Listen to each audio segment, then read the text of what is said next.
Hey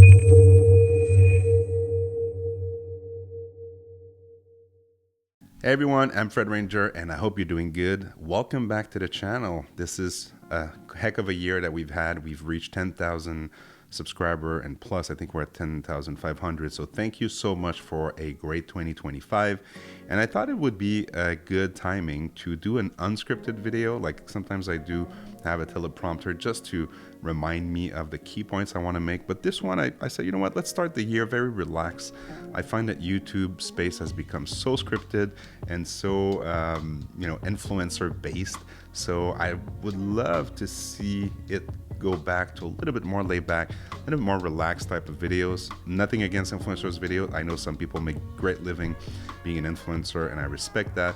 But sometimes I'm searching for those videos where it's just a creator sharing his experience. That's not sponsored, that's not affiliated with any brand, and that's, not trying to push you towards buying anything, which is the case with today's video. I want to mention, again, no script and no brands affiliated with this video. Everything you see on this table has been bought with my own money and also through a lot of iterations. I mean, I've been shooting for the past 20 years and I've bought gear, I've sold gear, I've rebought gear that I've sold.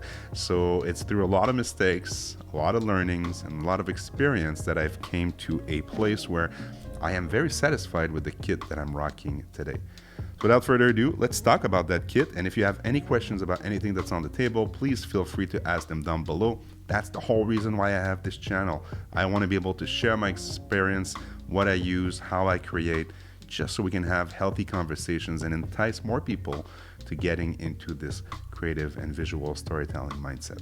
All right, so the first camera that will be at the center of my photography for 2026 is that M11 that I picked up, I think it's a year and a half ago, and I really enjoy this experience. For a little long story short, I used to rock the M10. I really liked it. I really like the colors out of that sensor and of course the rangefinder experience. That was my first digital M. Then I upgraded it to the M10R, which gave me a lot of more resolution so I could crop in. And now the M11 with 60 megapixel gives you a lot of croppability, gives you a lot of latitude when you shoot with, all of these lenses, and the quality is there. It's built like a tank, but more than anything else, I really perfected the art of being able to focus with the rangefinder patch. And if you would have asked me 2 years ago when I was shooting the M10s, I was still trying to find out how it would fit in my workflow. And now today, I actually gravitate towards that camera when it comes to street photography, when I'm doing projects for my zines, or when I'm really intentional with the way I want to shoot. So this camera with the rangefinder patch, and I actually have the VisuFlex that I use sometimes when it's critical focus and I'm using, let's say, the 90 or the 50, but most of the time I'm trying to just stick with the rangefinder patch.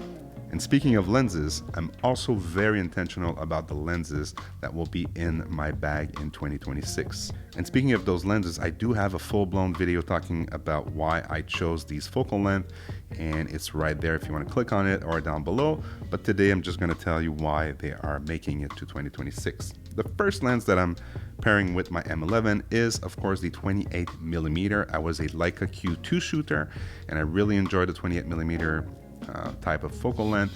Why? Because it gets me into a scene. It gets me into a mindset where I need to be interacting almost with the scene or part of the scene. And I like the fact that you can focus both on a subject but also on the context that accompanies the subject. So this one is making it to 2026. And if you're curious, this is a f2.8 28mm lens. This is a recent one and it's very good. I highly recommend it, and it's not too big. When you remove the cap in the back, and if you remove the actual lens hood in the front, it's a very small package. So for travel, highly recommend. Street photography, of course, highly recommend. So 28mm is making it to 2026. The 50mm is making it to 2026. This is I like to call it my poetry lens. This is when I want to isolate the subject. This is when I want to isolate a scene or even a sentiment that I'm feeling when I'm on the street or when I travel and so on and so forth. It's not the most used lens, but when I do use it, it's just buttery smooth. This is the Summilux version. This is not the most recent version with the close focusing distance, but it's, you know, I don't feel that I need to upgrade. It's just a great lens. And usually between the 28 and the 50, that's a very nice kit for when I travel. So when I travel, I usually bring 28, bring 50 with the M11, and I'm good. It covers pretty much 90% of everything I might be able to capture while I'm traveling. The two lenses that I don't bring everywhere I go because they're kind of redundant depending on what I'm trying to do. But the 35mm FLE, if I had only one lens, if I'm on a desert island and I only have one lens that I can use, it would probably be this one. This is the Summilux 35mm Leica FLE.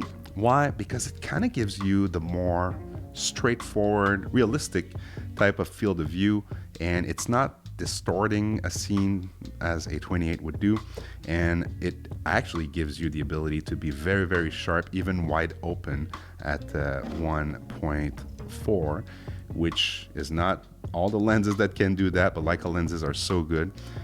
So I really highly recommend that you check out the 35, and it is making it to my bag. It's just that I'm not going to bring it everywhere I go. Usually 28 and 50 are more than enough.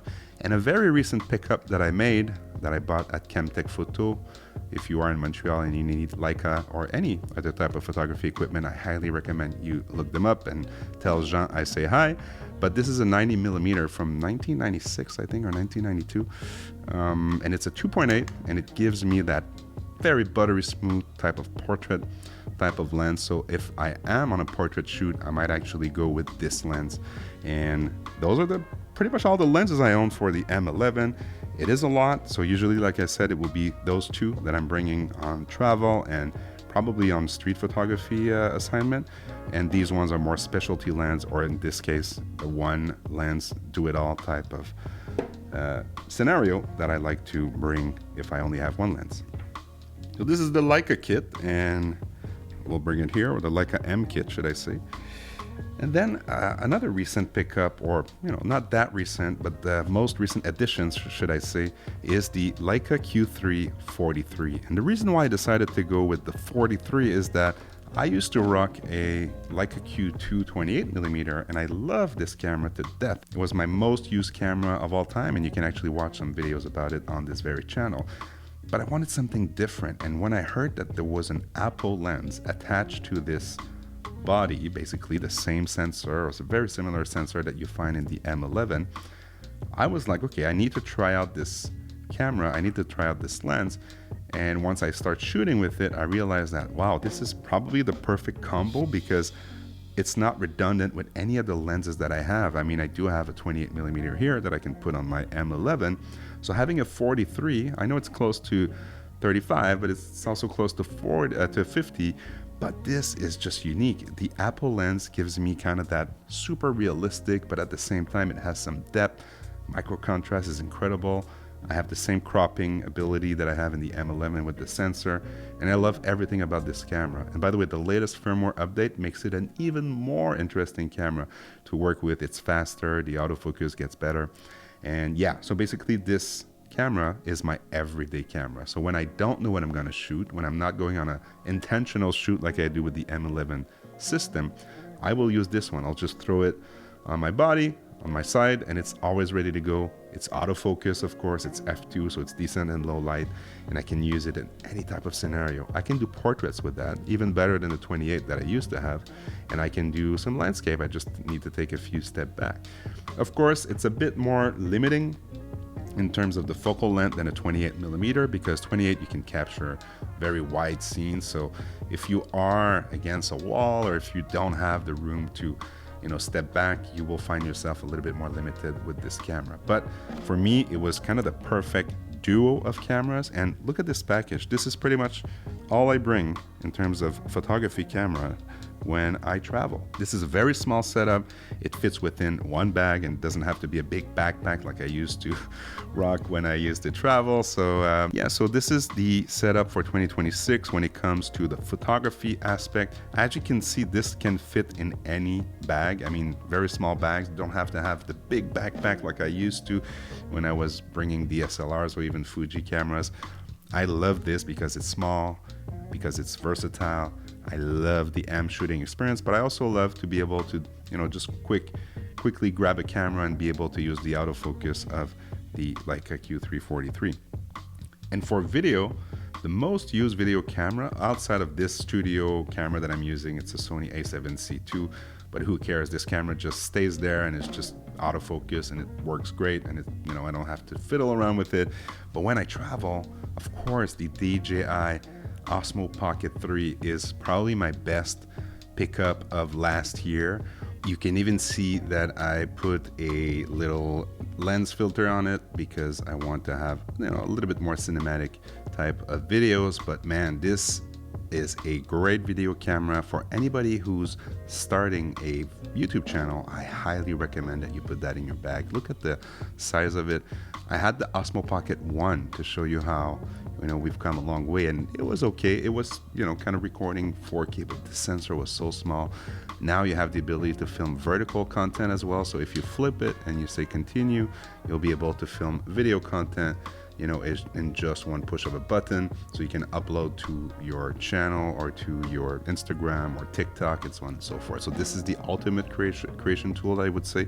And sometimes when I want better audio, it has some pretty decent onboard audio on this camera, but I bought these little DJI mics. There's two that comes with it. These are so small. This is the DJI Mic 2, if I'm not mistaken. And it actually comes with a receiver that you can put on top of a camera. But the cool part is that these two microphones will pair with this camera directly without any interface because it's DJI on both, and it comes with this charging case. So if you want one of these, look at these links down below. I'll put everything I have on the table as links. And if you want to encourage this channel, please go see my Humans After All zines that's available for shipping. I have 2 editions right here that are ready to ship worldwide. It was identified as blurb, staff pick, so I guess, you know, some people liked it, and it has some pretty decent sales. So thank you for everybody who bought the zines. And I have a first zine that I published, you know, quite a while back, but it's still available on the site. And please also go subscribe to the Visual Storytelling Podcast. This is a podcast where we don't talk about gear. We actually talk about the art of photography, the art of visual storytelling, and how you actually build a career, how you keep creative, how you keep inspired. And I really invite you to go see that. There's a link down below as well. And guess what? I've been Fred Ranger, and I hope you enjoyed this video.